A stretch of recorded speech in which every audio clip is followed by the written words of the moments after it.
Antoninus on the 7th of March, he received the titles Imperator, Caesar, Marcus Aurelius, Antoninus, Augustus, to which was added the title and office of Pontifex Maximus, the highest religious office in Rome. These were Marcus's titles when he became emperor.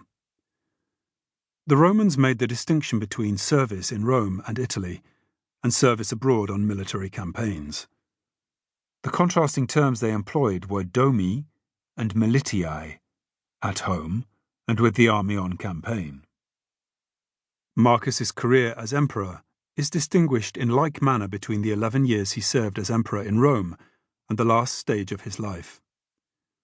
On becoming emperor, Marcus named Lucius Verus as co-emperor. Verus's campaigns and fragile victories on the eastern frontiers of the empire gained the emperor who remained in Rome the titles Omenicus, 164, Medicus, Parthicus, Maximus, and Pater Patriae, Father of the Fatherland, all in 166.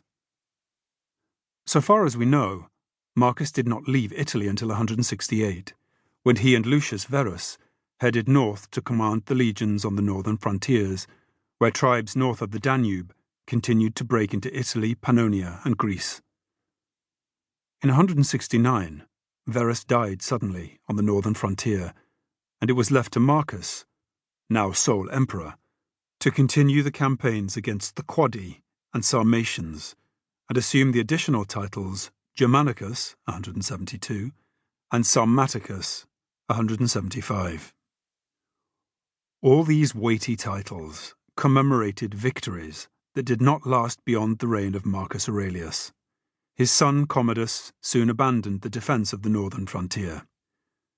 During Marcus's reign, there were natural disasters at home, the flooding of the Tiber, the famine that inaugurated his rule, and the plague that reached Rome with the return of some of Lucius Verus' eastern armies, breaking out in AD 166-7 and continuing for years after.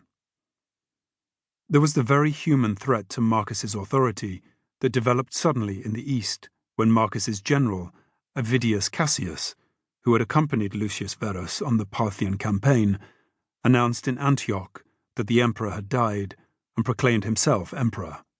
175. All this is external history, commemorated by the triumph celebrated in 176, a victory column and arch erected in Rome and on coins, but barely visible in the secret history of the emperor's meditations. There is another feature of Marcus's reign forgotten by the historian of his life in the Historia Augusta, identified as Julius Capitolinus, who gives him the title Philosophus. This was the persecution of the Christians. The Christian Justin Martyr wrote an apology for Christianity in a letter directed to Antoninus Pius, but also meant for his co-religionists. In it he described Antoninus' son as Verissimus and a philosopher. This letter, written after AD 155, constitutes Justin's first apology for Christianity. Justin was condemned to death in AD 165 by Quintus Junius Rusticus, the prefect of Rome, and the Stoic who influenced Marcus in his early years. Justin thus earned the title martyr. Then there were the persecutions of the Christians in Lyon and Vienne in Gaul and Smyrna in Asia Minor. These were important events during his rule and long remembered by the Christians after his death. But Marcus glances at the Christians in his Meditations only once, and his glance is one of scorn for their theatrics. Marcus spent most of his life as emperor, AD 161-80, responding to the urgent solicitations of letters and petitions. Yet he also maintained a very private life. Somehow in the last 20 years of this life of external pressures from every side he found, or made, the time to address himself.